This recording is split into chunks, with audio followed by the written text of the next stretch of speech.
नमस्कार प्यारे बच्चों, आज की इस मैथ्स की ऑनलाइन कक्षा में आप लोगों का बहुत बहुत स्वागत है। जैसा आपको मालूम है कि हम पिछले लेक्चर में आपके साथ 3.5 एक्सरसाइज डिस्कस कर रहे थे, जिसके बीच में हमने आपको दो चर वाले रैखिक समीकरण के युग्म का वज्र गुणन विधि से हल करना सिखाया था। आज हम उसके ऊपर कुछ शब्दों वाली प्रॉब्लम्स करेंगे, बहुत इंपॉर्टेंट है। किसी भी कंपटीशन एग्जाम्स में एज वेल एज हमारे बोर्ड एग्जाम्स में भी यहां से क्वेश्चन आ सकता है, आपको अच्छे से करना चाहिए। ठीक है, सबसे पहले हम लोगों को एक समस्या दे रखी है। इस समस्या से हम लोगों को दो चर वाले रैखिक समीकरण का युग्म निकालना है और उसके बाद उसको किसी भी विधि से आप हल कर सकते हैं। आपका मन करता है ग्राफीय से करना है, ग्राफीय विधि से कर सकते हैं। विलोपन विधि से करना है, विलोपन विधि से कर सकते हैं। खास है हमारी, उसी से कराऊंगा। प्रतिस्थापन विधि वो भी अच्छी है और वज्र गुणन विधि वो भी अच्छी है। सबसे आसान प्रतिलोपन पड़ती है, तो हम लोग प्रतिलोपन का इस्तेमाल करेंगे। चलिए सवाल को पढ़ते हैं। सवाल में आपसे क्या कहता है, एक छात्रावास के मासिक व्यय का एक भाग नियत है तथा शेष भाग इस बात पर निर्भर करता है कि छात्र ने कितने दिन भोजन लिया है। जब एक विद्यार्थी ए को जो 20 दिन भोजन करता है, 1000 रुपए छात्रावास के व्यय के लिए अदा करने पड़ते हैं, जबकि एक विद्यार्थी बी को 26 दिन भोजन करता है, छात्रावास के लिए 1180 रुपए अदा करना पड़ता है। तो आपको यह बताना है कि इसका नियत व्यय कितना है और साथ में प्रतिदिन के भोजन का खर्चा कितना है। मान लीजिए सीधी सी सिस्टम में आपको समझाता हूं। यहां पे नियत व्यय का मतलब है आपके हॉस्टल के चार्जेस, आप जिस कमरे में रहोगे उस कमरे का किराया, बाकी जितने दिन भोजन करोगे उस हिसाब से आपका जो है वो खर्चा आता जाएगा। ठीक है, तो कैसे करना, बड़ा सिंपल सा सवाल है। देखो क्या लिखेंगे, सबसे पहले आप लिखोगे माना, हम लोगों ने मान लिया, माना नियत व्यय। ठीक है, जो इसका नियत व्यय है, नियत व्यय कितना है, x रुपए। कहने का मतलब जो इसका किराया है, उसका किराया कितना है, x रुपए है। फिर हमने माना प्रतिदिन। ठीक है, माना प्रतिदिन भोजन का खर्च, हर रोज जो वो भोजन कर रहा है उस भोजन का जो खर्चा है वो कितना है, y रुपीस है। ठीक है, अब लिखते हैं इसको आगे। क्या लिखोगे, प्रश्नानुसार। जो प्रश्न है, प्रश्न क्या कहता है, प्रश्नानुसार उसको कितने दिन का, 20 दिन का कितना रुपए देना पड़ा, 1000 रुपए। ए को 20 दिन का, ए को 20 दिन का 1000 रुपए देना पड़ा। ठीक है, ए को छात्रावास का 20 दिन का कितना, 1000 रुपए देना पड़ा। अब इसके बीच में सबसे पहले तो आएगा उसका रहने का किराया, जिसको हम नियत व्यय बोल दें। एक दिन भोजन खर्चे करने का कितना है, एक दिन भोजन खाने का खर्चा कितना है, y रुपए। कितने दिन खाया, 20 दिन, तो 20 गुना y तो किसके बराबर आएगा, 1000 के। तो आप इसको लिख सकते हो x जमा 20y बराबर है 1000। ये हमारे पास आएगा समीकरण नंबर 1। बिल्कुल सरल सी चीज है। आगे चलते हैं। बी को 26 दिन का 1180 रुपए देना पड़ा। ठीक है, जो बी था ना, बी, उसने क्या किया, 26 दिन का 1180 रुपए पे किया। तो इसके बीच में एक तो उसका रहने का किराया है, एक दिन के भोजन का खर्चा है y। भोजन खाया कितने दिन है, 26 दिन, इसलिए 26 को y से गुना कर देंगे। ठीक है, तो बोलो क्या आएगा, हम लोग इसको लिखेंगे x जमा 26y किसके बराबर आएगा, 1180। तो हम इसको लिख सकते हैं समीकरण नंबर 2। ठीक है, अब 1 और 2 को हमें हल करना है। आसान सी विधि आपको दिख ही रही है, प्रतिलोपन विधि, बिल्कुल सरल है। इसके नीचे लिख दो x जमा में 20y किसके बराबर आएगा, 1000 के। ठीक है, उसके बाद इसको घटा दो, जब इसको घटाएंगे तो प्लस है तो माइनस, ये भी माइनस, ये भी माइनस, तो x से x तो कट गया। 26y में से 20y जाएगा तो कितना आएगा, 6y आ जाएगा। 1180 में से 1000 को घटाओगे तो हमारे पास 180 आएगा। तो y का मान आ जाएगा 180/6। इसको मैं काटूंगा तो 30 रुपए है ना। तो y का मान कितना आ गया, y का मान 30 आ गया। हम लोगों तो x और y दोनों का निकालना है, तो y का मान किसी भी समीकरण में लगा दो। पहले में लगा देते हैं, थोड़ा आसान रहेगा। इसका मान मैं यहां लगा रहा हूं। ठीक है, तो क्या लिखोगे, यहां लिख देता हूं इसको। ठीक है, उसके बाद यहां है y का मान, हम लोगों ने क्या किया, y के मान को समीकरण नंबर 1 में रख दिया। y का मान समीकरण नंबर 1 में रखने पर बोलो उससे क्या होगा, x जमा में 20 गुना y का मान कितना निकाल रखा है भैया जी, y का मान तो हम 30 निकाल के आए हैं, ठीक है। 20 की गुना 30 से करेंगे तो कितना हो जाएगा, 600 हो जाएगा। तो जब हम यहां से x का मान निकालेंगे तो 1000 और माइनस का 600, इसको कैंसिल करूंगा तो 400 रुपए। तो हम यहां से देख सकते हैं कि उसका जो नियत व्यय था वो x था, तो x किसके बराबर आ गया, 400 रुपए के। प्रतिदिन का खर्चा कितना है, y रुपए है ना। भोजन का खर्चा कितना आएगा, 30 रुपए, तो ये हमारे पास आ गया 30 रुपए, तो ये हमारा उत्तर आ जाएगा, ठीक है। तो जो नियत व्यय है वो 400 रुपए है और प्रतिदिन भोजन का खर्चा वो कितना है, 30 रुपए। अब चाहो तो इसको वेरीफाई भी करके देख लो, ये तो वेरीफाई हो ही गया, आसान था। 400 जमा में 26 गुना में 30, तो 400 जमा में 780, 400 में 780 को जोड़ोगे तो 1180 आएगा। दोनों समीकरण को बिल्कुल संतुष्ट करा है, इसलिए हमारा सवाल बिल्कुल सही है, ठीक है। नियत व्यय x रुपए, एक दिन खाना खाने का खर्चा y रुपए, भाई 20 दिन खाया था तो x जमा 20y 1000 रुपए, 26 दिन खाया था तो x जमा 26y 1180, x तो किराया है, एक दिन का खाने का खर्चा y है। दोनों को हल किया तो y का मान 30 आ गया, समीकरण नंबर 1 में लगाया, x का मान 400 आ गया। तो भैया एक महीने का भाड़ा 400 रुपए और प्रतिदिन जो खाना खाता है उसका खर्चा 30 रुपए की डाइट है। समझ में आ गया, कोई दिक्कत वाली बात नहीं। चलिए इसके बाद सेकंड पार्ट पे चलते हैं। सेकंड पार्ट देखिए, सेकंड पार्ट में आपसे क्या कहता है, तो चलिए इसके बाद क्वेश्चन नंबर सेकंड को डिस्कस करते हैं। सेकंड पार्ट में आपसे क्या कहता है, एक भिन्न 1/3 हो जाती है जब उसके अंश में से 1 घटाया जाता है, और वह 1/4 हो जाती है जब हर में 8 जोड़ दिया जाता है, तो भिन्न ज्ञात करो। मैंने आपको समझाया था ना, भिन्न वाले जितने भी सवाल हैं वो सारे अंश बटे हर से होते हैं। तो हम लोगों को सबसे पहले क्या पता होना चाहिए, आप लिखोगे माना अंश। हमने मान लिया कि जो अंश है वो कितना है, x। उसके बाद आप लिखोगे माना हर, तो हर कितना है, y। फिर आप क्या लिखोगे, भिन्न। तो सबको मालूम है कि जो भिन्न होती है ना, भिन्न वो अंश बटे हर के बराबर होती है। अंश का मान x, हर का मान y। अब हमें निकालना क्या है, x बटे y, वही तो पूछा हमसे। चलिए अब आप इसको लिखोगे प्रश्नानुसार, है ना। जो प्रश्न भाई साहब हैं, प्रश्न भाई साहब क्या कहते हैं, सबसे पहली लाइन पढ़ो, भिन्न 1/3 हो जाती है, ठीक है। इसका मतलब भिन्न 1/3 है, उसके अंश में से 1 घटाया जाए, तो इसको लिखूंगा अंश -1 और बटे में क्या आएगा, हर। ऐसा बनेगा, आसान सी चीज है यार। अंश में से 1 घटा दिया, हर से भाग कर दिया। चलो x - 1/y 1/3, इसकी आर पार गुना करो, क्या लिखोगे, आर पार की लड़ाई लड़ देंगे। आर पार गुना करने पर हमने इसकी गुना कर दिया, बोलो क्या आएगा, 3 की गुना x से 3x, 1 से करेंगे तो 3 हो जाएगा, y का मल्टीप्लाई 1 से करेंगे तो y आएगा। इसको इधर लेके आओ, सो 3x - y, ये माइनस का 3 है, जब उधर जाएगा तो प्लस का हो जाएगा, तो 3x - y बराबर 3। ये हमारे पास पहली समीकरण आ गया, ठीक है। अब चलते हैं दूसरी लाइन पे। कहते हैं भाई साहब अंश को ना ऐसे का ऐसे ही रखो और हर में 8 जोड़ दो, तो जो हमारी भिन्न है वो कितनी हो जाती है, वो 1/4 हो जाती है, ठीक है। अंश को कुछ नहीं करना, हर में 8 को जोड़ देना, तो भिन्न जो है वो 1/4 बन जाएगी। अच्छा, x बड़ा सियाना है, y जमा 8 किसके बराबर आएगा, 1/4 के। इसमें आर पर गुना करो, जब हम इसकी आर पर गुना करेंगे तो हमारे पास क्या आएगा, आर पार गुना करने पर हमने इसकी आर पार गुना कर दी, तो बताओ क्या बनेगा, 4 की गुना x से करेंगे 4x, y जमा 8 की गुना 1 से करेंगे तो y जमा 8, ऐसा बनेगा।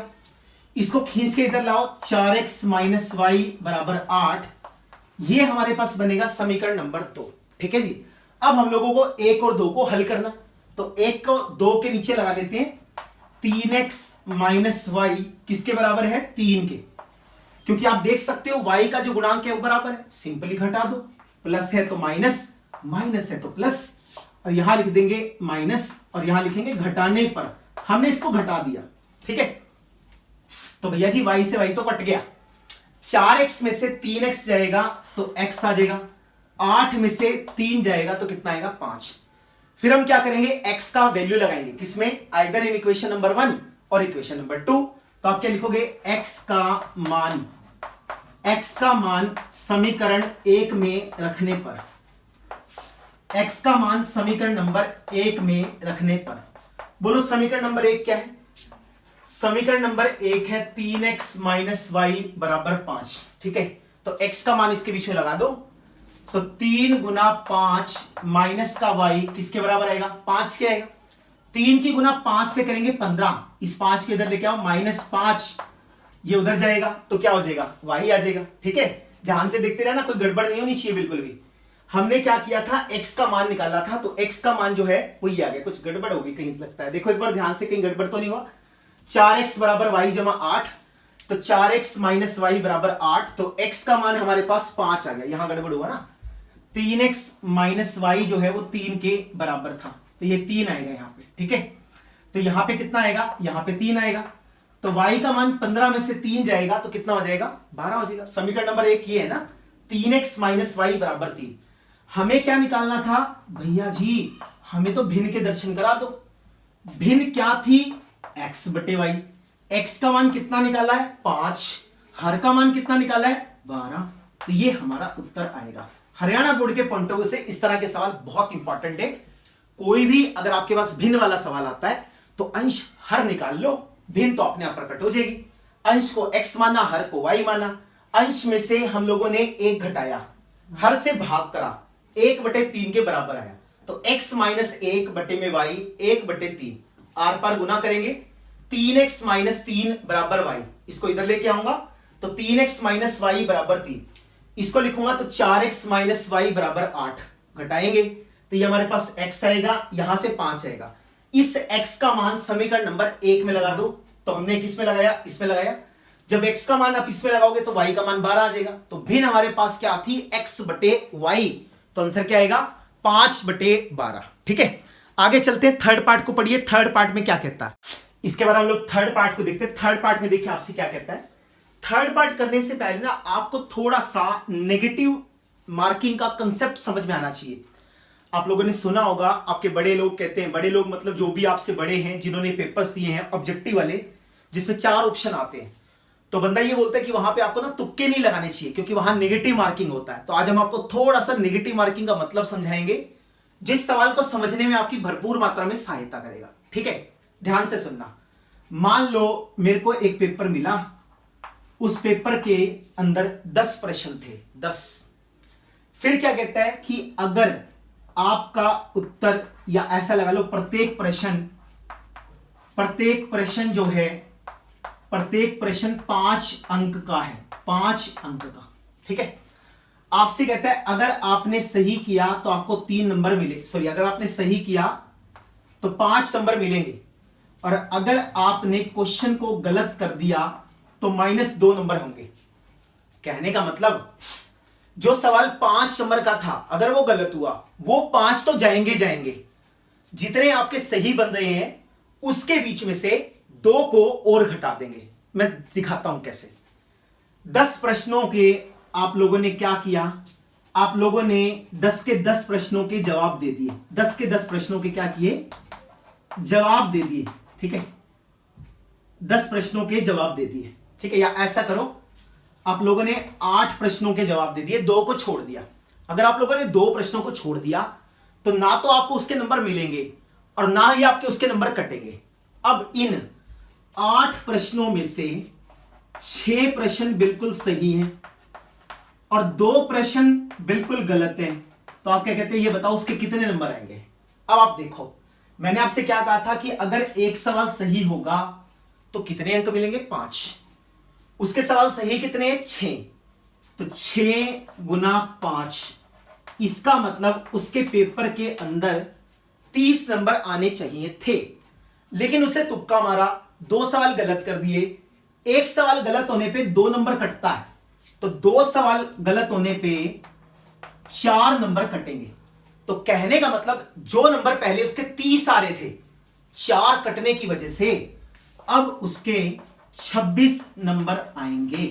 इसलिए बोलते हैं तुक्के मत मारो, क्योंकि कंपटीशन एग्जाम के अंदर एक एक पॉइंट वाले नंबर से भी बहुत बड़ा डिफरेंस आ जाता है। ठीक है, तो उम्मीद करते हैं आपको नेगेटिव मार्किंग का कंसेप्ट समझ में आया होगा।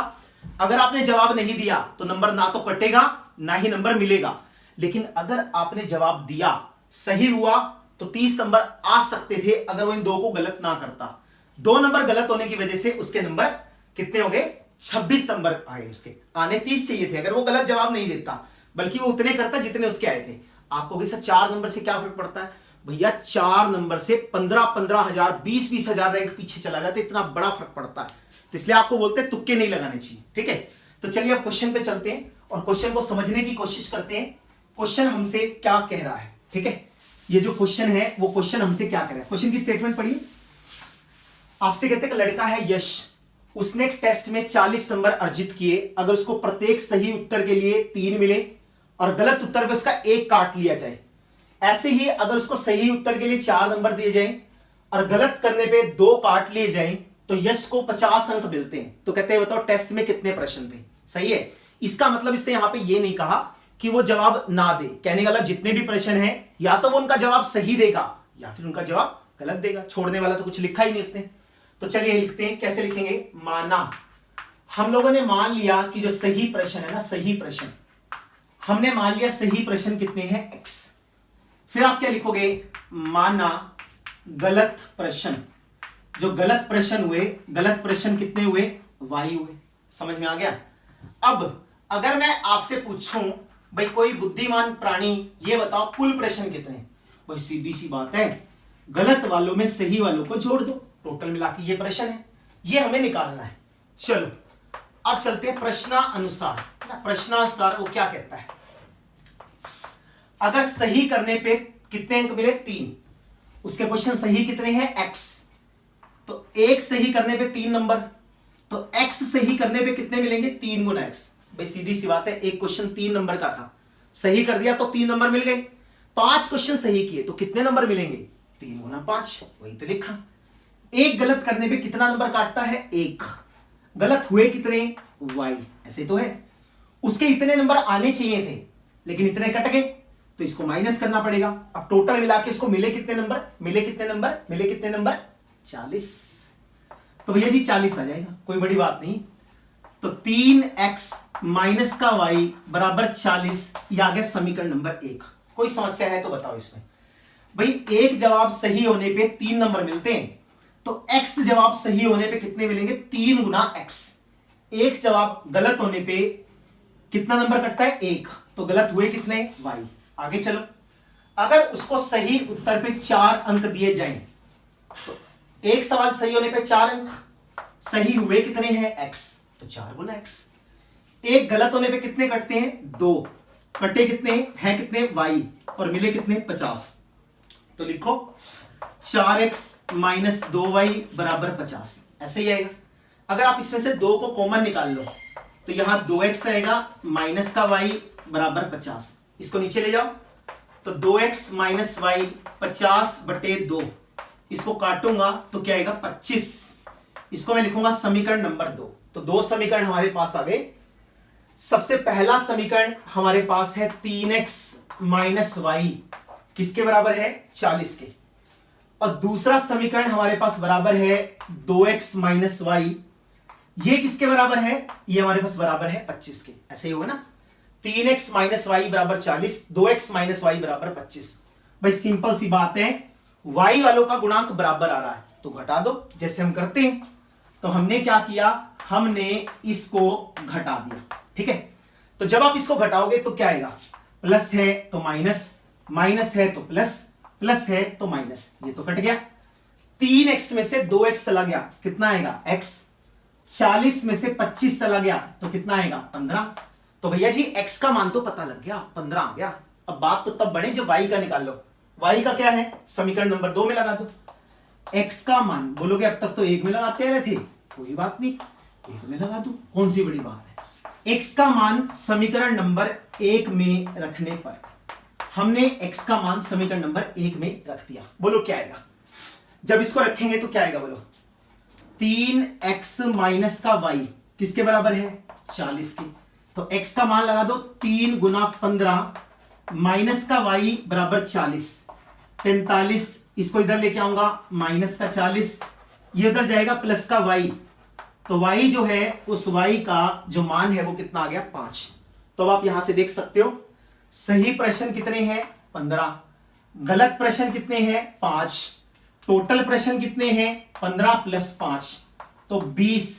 तो टोटल मिला के उस पेपर में 20 सवाल हैं, जिसमें से 15 का उसने सही जवाब दिया और 5 का उसने गलत जवाब दिया। ठीक है, समझ में आ गया। अरे कुछ नहीं है यार, नकली सा सवाल है। सही प्रश्न x, गलत प्रश्न y, टोटल प्रश्न x सिमा y। एक सही होने पे 3 नंबर तो 3 गुना x, एक गलत होने पे 1 नंबर कटेगा तो 1 गुना y बराबर 40। ऐसे ही 4x माइनस 2y बराबर 50, 2 को बाहर निकाला तो 2x माइनस y बराबर 25। अब इन दोनों समीकरणों को हल करना है। y से y कटेगा, 3x में से 2x को घटाएंगे तो x, 40 में से 25 को घटाएंगे तो 15। x का मान समीकरण नंबर 1 में लगाया तो y का मान 5 हो गया। तो कुल प्रश्न 15 जमा 5 20 के बराबर आ गया। ठीक है जी, चलिए आगे चलते हैं। फोर्थ पार्ट देखिए, फोर्थ पार्ट में आपसे क्या कहता है।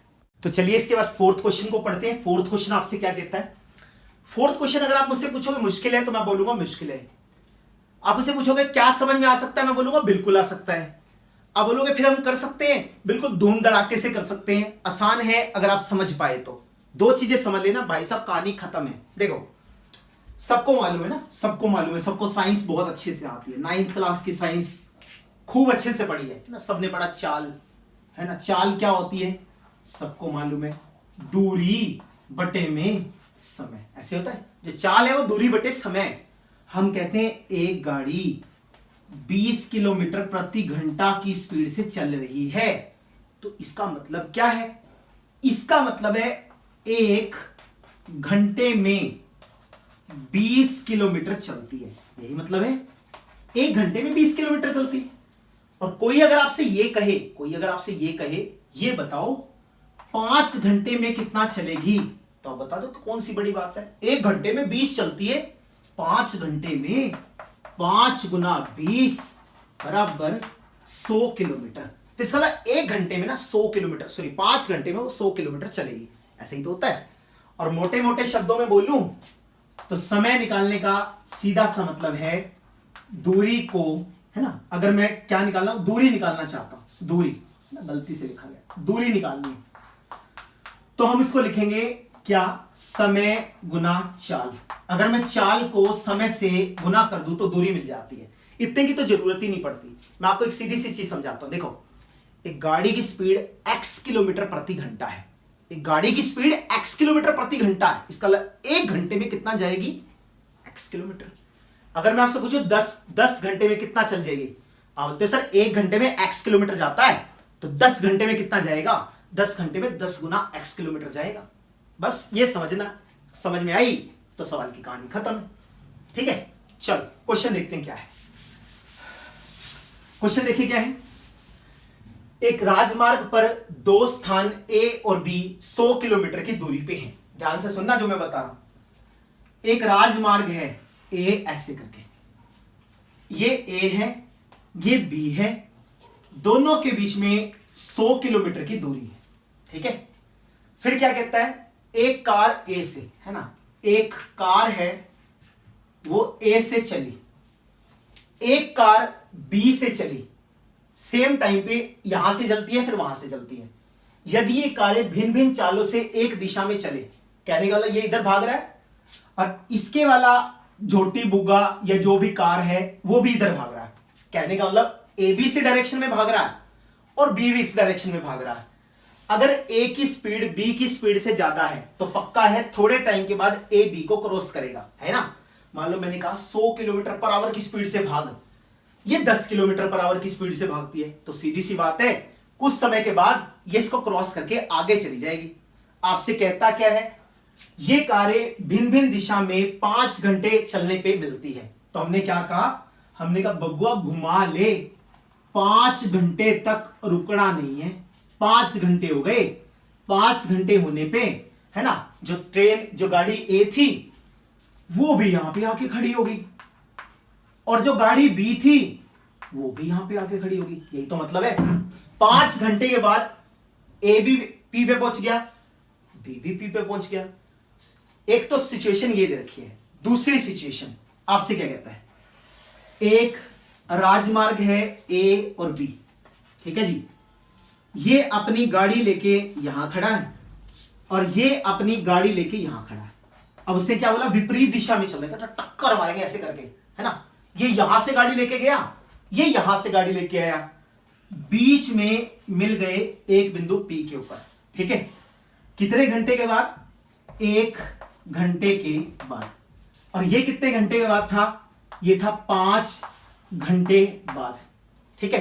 तो आपसे कहते हैं ये बताओ कार ए वाले की स्पीड कितनी थी और कार बी वाले की स्पीड कितनी थी। इतना तो मुझे समझ में आ गया भाई, ए वाला ना गड्डी तेज चला रहा, जब भी तो बी वाले से आगे निकलेगा।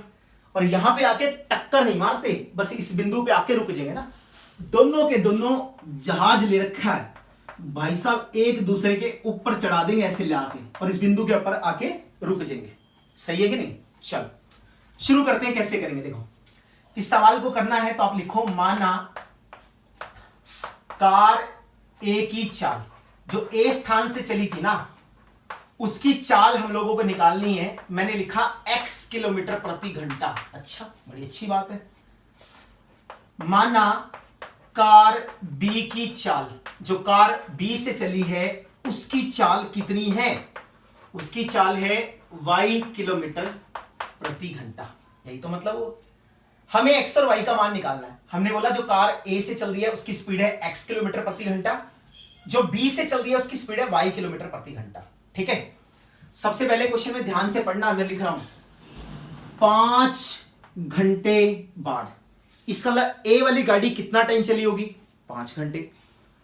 बी वाली गाड़ी कितना टाइम चली होगी, 5 घंटे, ठीक है। तो अब आप क्या लिखोगे, 5 घंटे में कार ए, 5 घंटे में कार ए द्वारा तय की गई दूरी, तय की गई दूरी, जो कार ए है वो 5 घंटे में कितना चलेगी। अब मेरी बात ध्यान से सुनना, जो मैंने शुरू में सिखाई थी। 1 घंटे में x किलोमीटर, 1 घंटे में x किलोमीटर, 5 घंटे में कितना, 5 घंटे में 5 गुना x, तो इसका मतलब 5x किलोमीटर।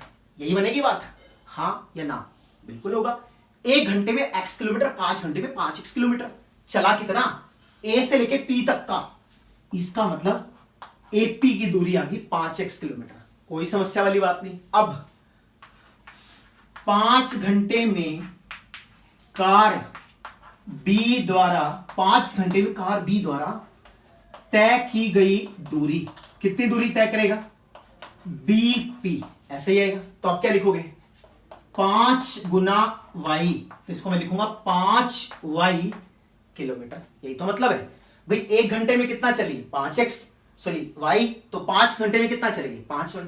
अब ध्यान से देखना जो मैं आपको बता रहा हूं, ध्यान से सुनना, बिल्कुल ध्यान से। अगर मैं आपसे पूछूं AB, अगर मैं आपसे पूछूं AB, तो आप मुझे बताओ किसके बराबर होगा। अगर मैं पूरे के पूरे AP में से इस BP को घटा दूं तो क्या मुझे AB मिलेगा, आप सोच के बताओ। अगर मैं इस पूरे AP में से इस BP को हटा दूं तो मुझे AB मिल जाएगा, बिल्कुल मिलेगा। तो आप इसको लिखो, AP माइनस में क्या आएगा, BP, ठीक है। AB का मान कितना है, 100, AP का कितना है 5x माइनस 5y, तो 5 को बाहर निकाल लो, x माइनस y, तो आप यहां से x माइनस y का मान निकाल सकते हो 100/5। इसको काटूंगा 20, समीकरण नंबर 1। यहां तक कोई भी दिक्कत हो तो बिल्कुल पूछ सकते हैं, अभी की अभी। A से 5 घंटे में चली, 5 घंटे, 1 घंटे में x था तो 5 घंटे में 5x, 1 घंटे में y था, 5 घंटे में 5y। पूरे AP में से BP को हटा दो, AB मिल जाएगा। तो 100 बराबर 5x माइनस 5y, 5 को बाहर निकाल लो, इसके नीचे ले जाओ, तो x माइनस y जो है वो 20 के बराबर आ जाएगा। बोलो आया कि नहीं आया, आ गया। यहां कितने टाइम में, 1 घंटे में पहुंची ना, 1 घंटे में। अब बताओ कार A ने कितनी दूरी तय की होगी, AP। 1 घंटे में कितना चलती है, x किलोमीटर। यहां चली कितना है, यहां तो चली x है, 1 घंटा चली है, तो 1 घंटे में कितना चलेगी, x किलोमीटर। बीपी कितना चलेगी, वो भी 1 घंटा चलिए तो y किलोमीटर। अगर मैं आपसे ये पूछ लूं कि मुझे ये बताओ ए बी क्या आएगा, तो आप देख के बता सकते हो क्या आएगा, बोलो। एपी जमा पीबी, तो मैंने इसको लिखा ना प्यार से एपी जमा पीबी, ऐसा बनेगा। तो ये क्या आएगा, सो किसके बराबर आएगा, x जमा वाई, समीकरण नंबर 2। अब इन दोनों समीकरणों को हल करना है, उसको मैं यहां कर रहा हूं, ठीक है, ध्यान से देख लेना। x माइनस वाई बराबर किसके है, 20 के, और x जमा वाई किसके बराबर है, 100 के। इसको जोड़ दो, क्या लिखोगे, जोड़ने पर तो y से y कट गया, x में x को जोड़ेंगे 2x, 20 में 100 को जोड़ेंगे 120, तो x का मान आएगा 120/2।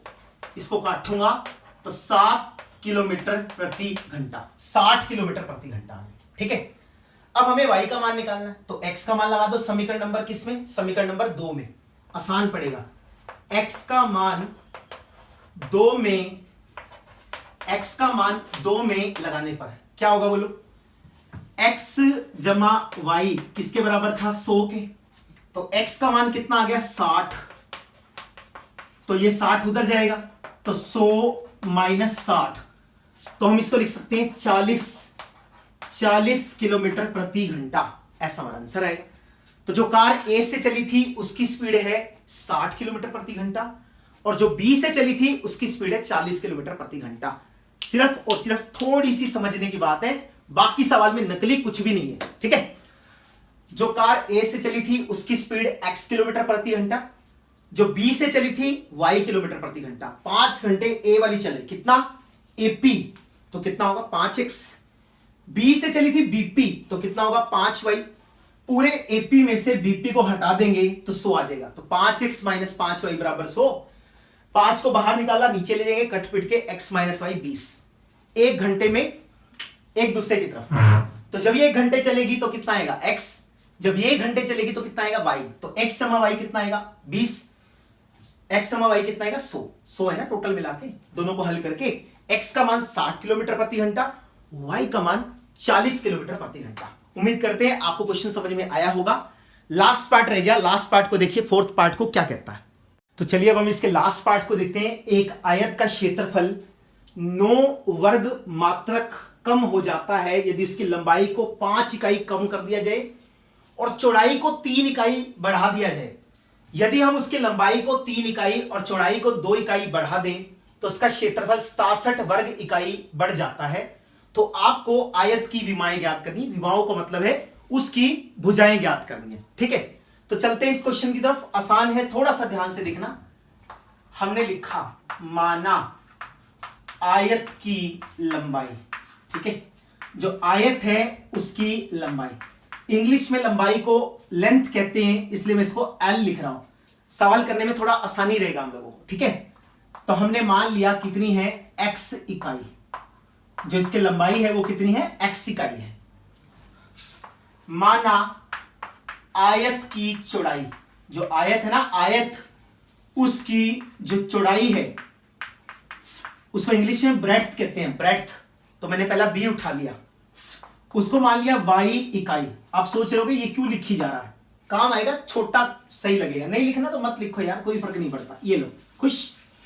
लंबाई बराबर x इकाई और चौड़ाई जो है, चौड़ाई किसके बराबर है, चौड़ाई हमारे पास y इकाई के बराबर है। नहीं लिखना तो मत लिखो यार, कोई फर्क नहीं पड़ता उससे, ठीक है।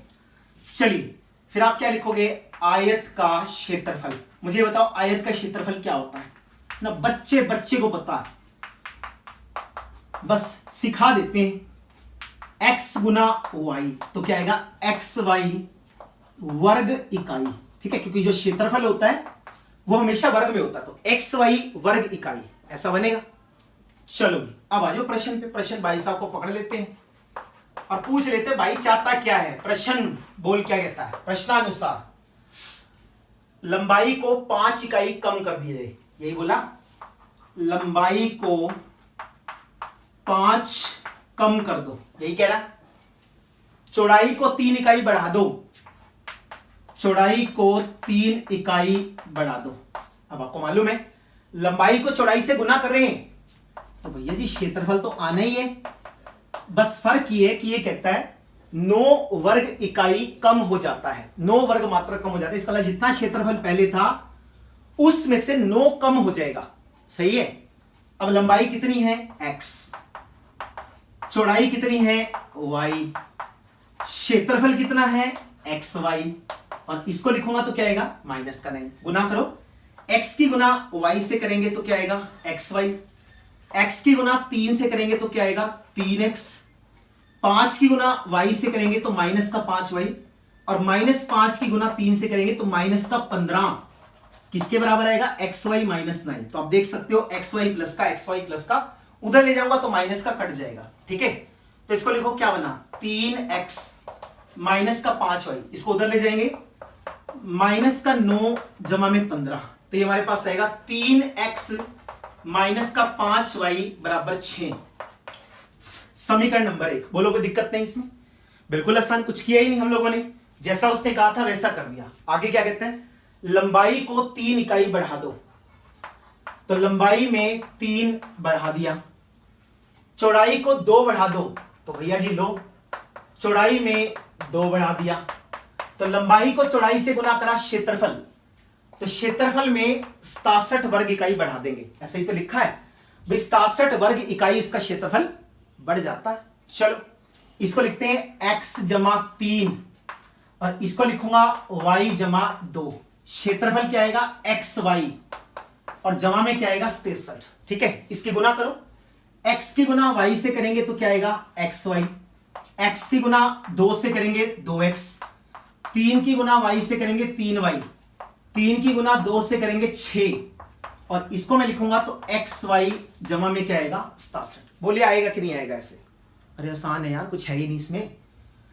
चलो जी, xy से xy कट गया, तो 2x जमा 3y, ये 6 उधर जाएगा माइनस का, तो 2x जमा 3y किसके इक्वल आ गया 61 के बराबर आ गया।